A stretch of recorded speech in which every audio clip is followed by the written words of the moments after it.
إن الحمد لله نحمده ونستعينه ونستغفره ونعوذ بالله من شرور أنفسنا ومن سيئات أعمالنا من يهده الله فلا مضل له ومن يضلله فلا هادي له أشهد أن لا إله إلا الله وأشهد أن محمدا عبده ورسوله يا أيها الذين آمنوا اتقوا الله حق تقاته ولا تموتن إلا وأنتم مسلمون يا أيها الناس اتقوا ربكم الذي خلقكم من نفس واحدة وخلق منها زوجها وبث منهما رجالا كثيرا ونساء واتقوا الله الذي تساءلون به والأرحام إن الله كان عليكم رقيبا يا أيها الذين آمنوا اتقوا الله وقولوا قولا سديدا يصلح لكم أعمالكم ويغفر لكم ذنوبكم ومن يطع الله ورسوله فقد فاز فوزا عظيما أما بعد فإن خير الحديث كتاب الله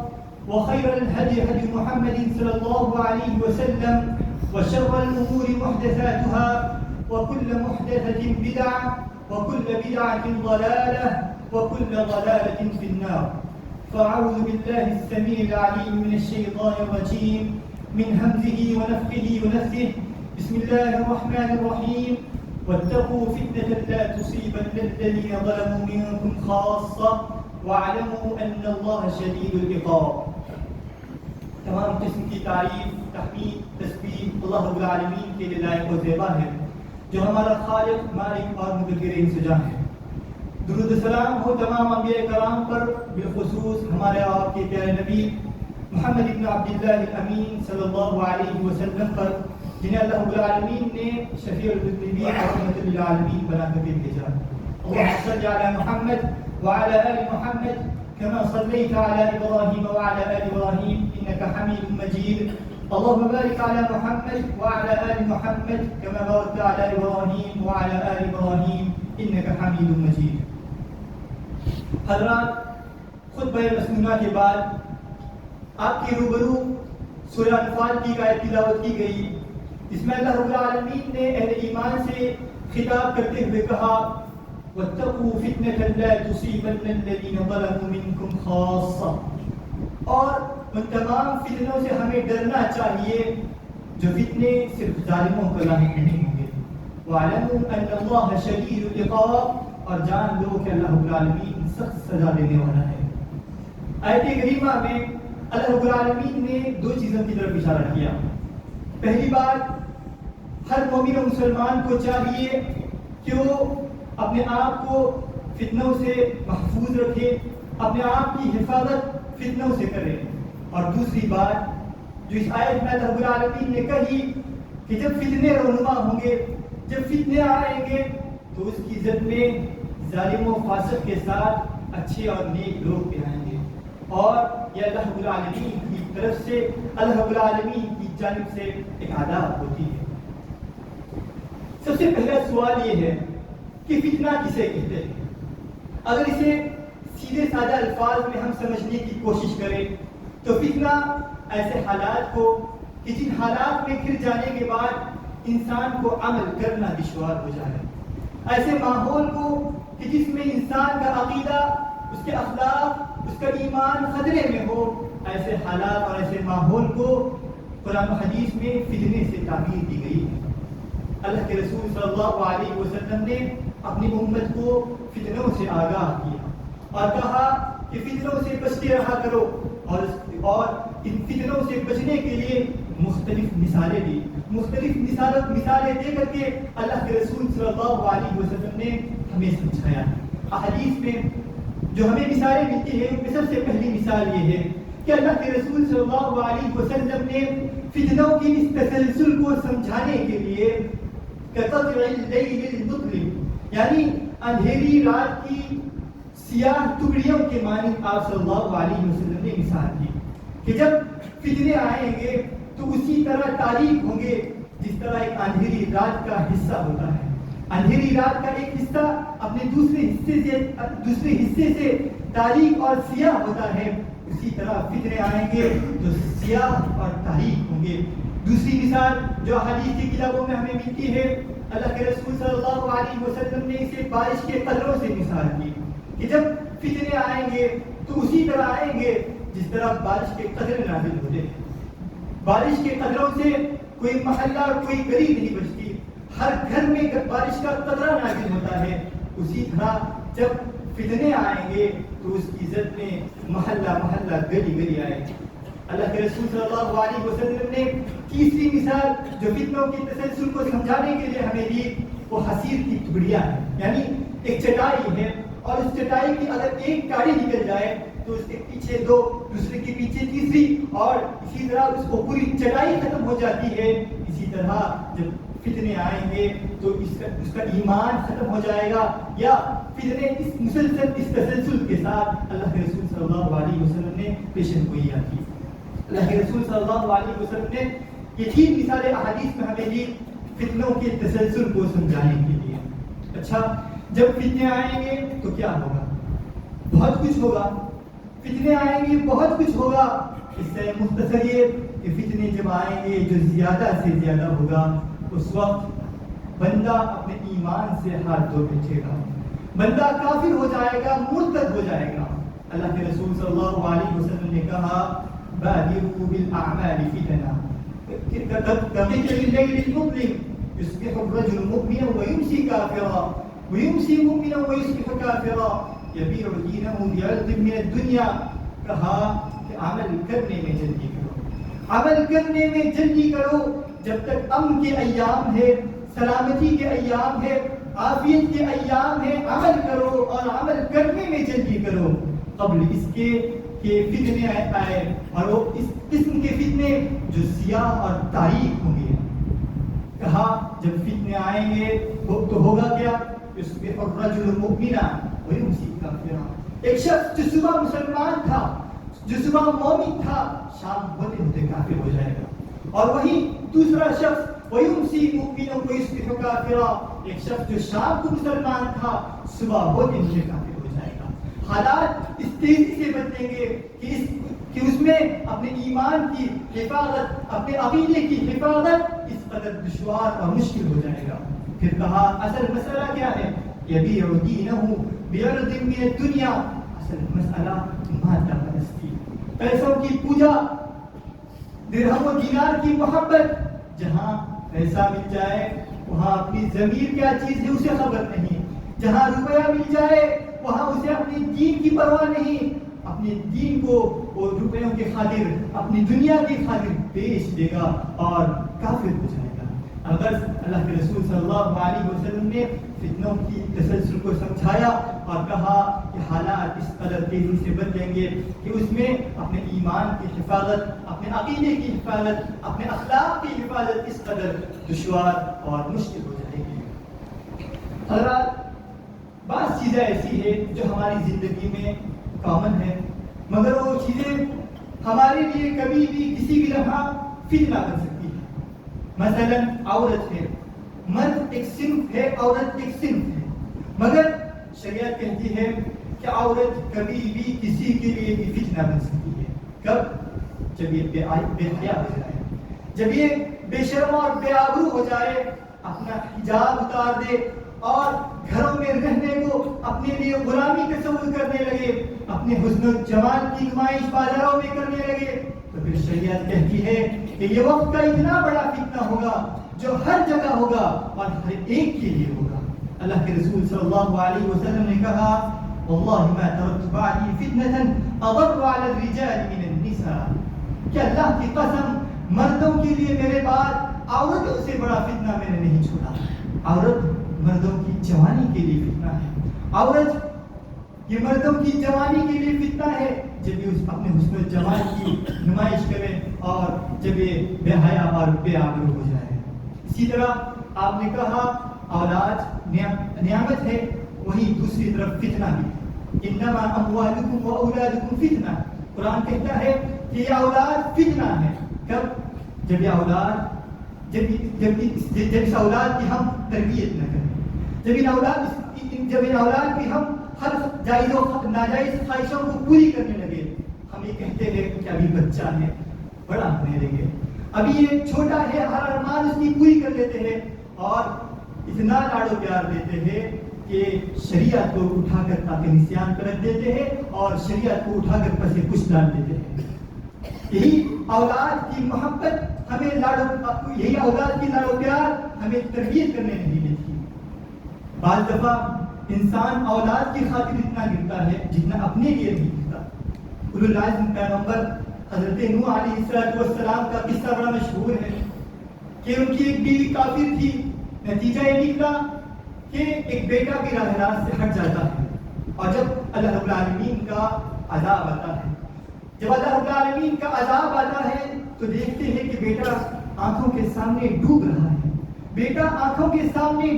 ہے. باپ کی جو محبت اور شفقت وہ غالب آ جاتی ہے اور اللہ رب العالمین سے سفارش کر دیتے ہیں, دعا کرتے ہیں.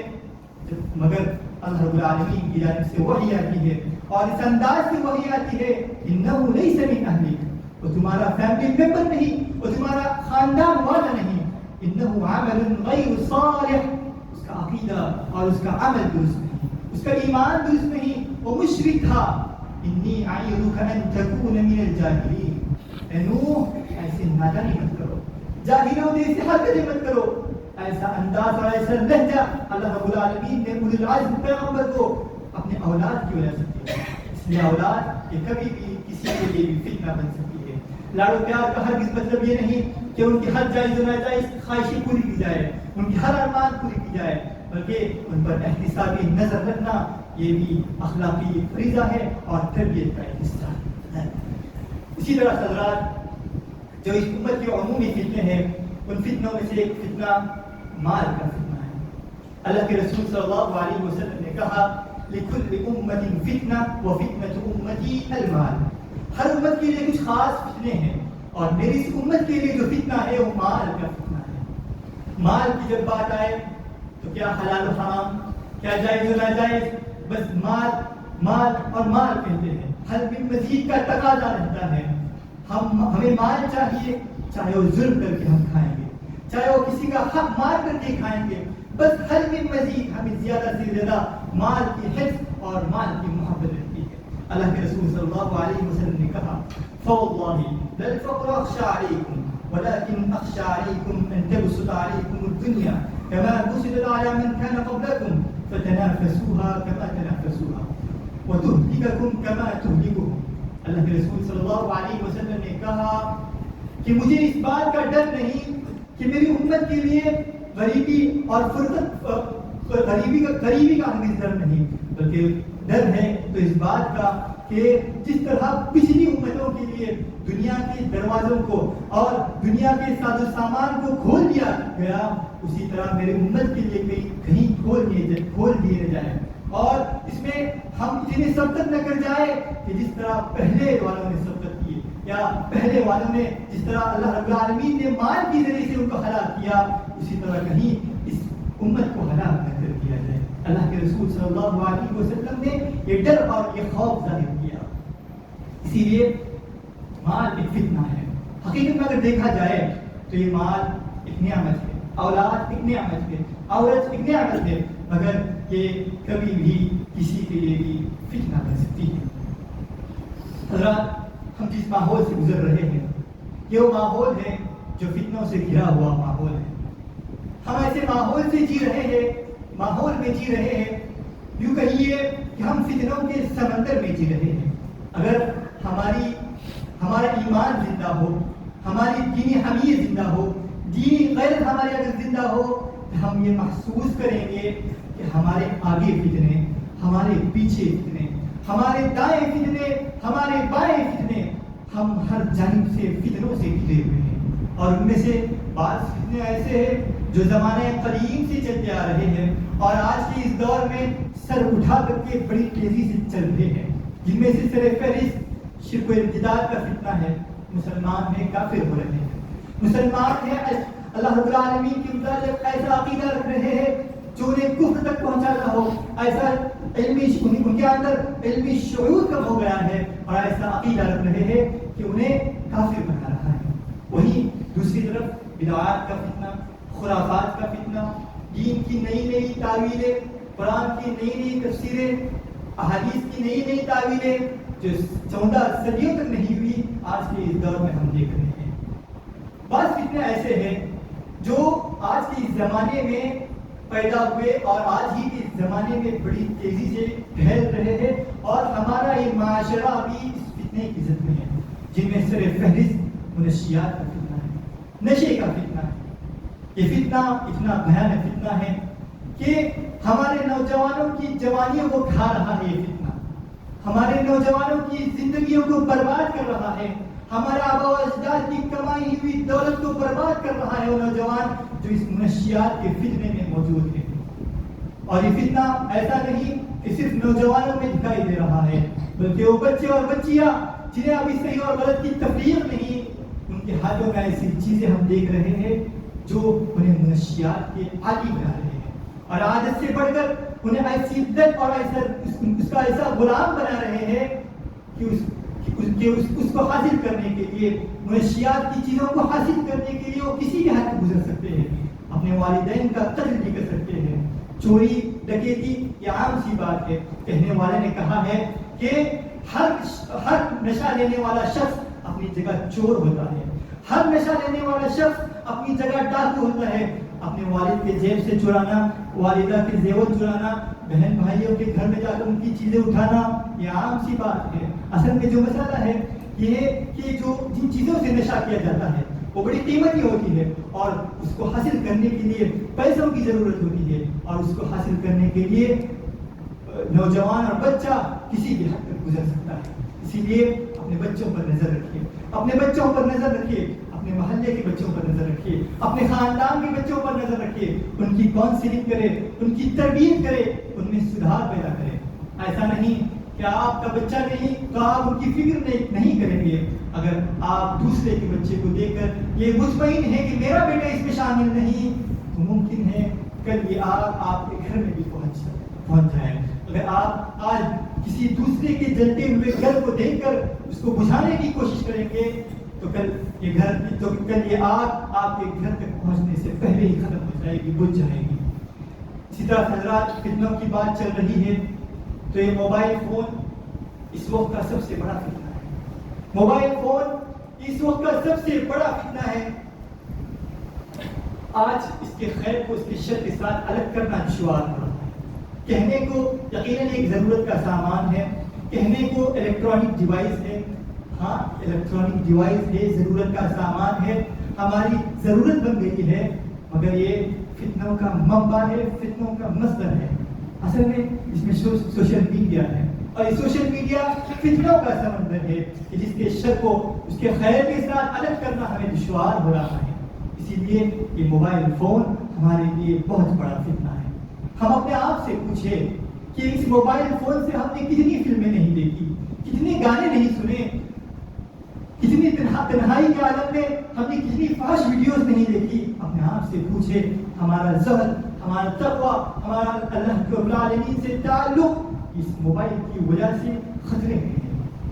اسی لیے کہنے والے نے کہا ہے کہ جب بھی اپنا ہاتھ دعا کے لیے اٹھائے، جب بھی اپنا ہاتھ دعا کے لیے اٹھائے تو اس موبائل فون کے فتنے سے ضرور پناہ مانگے۔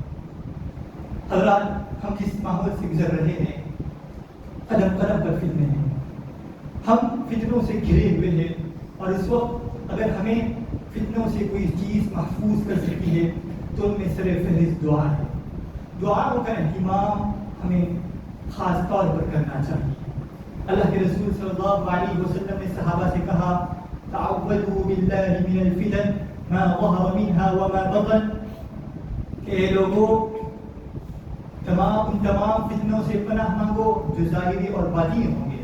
اللہ کے رسول صلی اللہ علیہ وسلم کے سامنے صحابہ کرام بیٹھے ہوئے تھے، ایک زبان ہو کر کہا نعوذ باللہ من الفتن ما ظہر منها وما بطن، ہم ان تمام ظاہری باطنی فتنوں سے اللہ رب العالمین کی پناہ مانگتے ہیں۔ اسی طرح التحیات میں آخری تشہد میں ہمیں دعا سکھلائی گئی کہ وَأَعُوذُ بِكَ مِن فِتْنَةِ الْمَحْيَا وَالْمَمَاتِ، کہ تمام موت کے اور تمام حیات کے فتنوں سے اللہ رب العالمین کی ہم پناہ چاہتے ہیں۔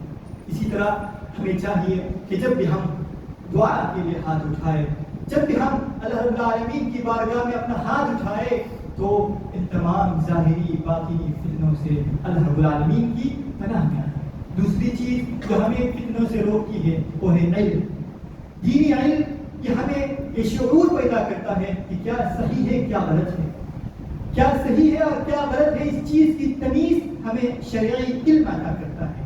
ہمیں یہ بتلاتا ہے کہ داعی خیر کون ہے، داعی شر کون ہے، سچ کیا ہے، جھوٹ کیا ہے، نعمت کیا ہے، فتنہ کیا ہے. اس چیز کی پہچان ہمیں علم عطا کرتا ہے. اسی لیے شریعت نے کہا طلب العلم فریضۃ علی کل مسلم. اسی لیے ہمیں چاہیے کہ ہم علم سے اپنے آپ کو جوڑے رکھیے، علماء کی مجلسوں کو اپنے آپ سے جوڑے رکھیے، علماء سے اپنا تعلق علماء سے رکھیے. ہم یہ سمجھتے ہیں کہ ہم جو عمل کرتے ہیں وہ صحیح ہے، بعض دفعہ ہم ایسے عمل کرتے ہیں کبھی علمی کی بنیاد پر جو ہمیں کفر، ارتداد اور بدعت و خرافات تک ہمیں پہنچاتے ہیں.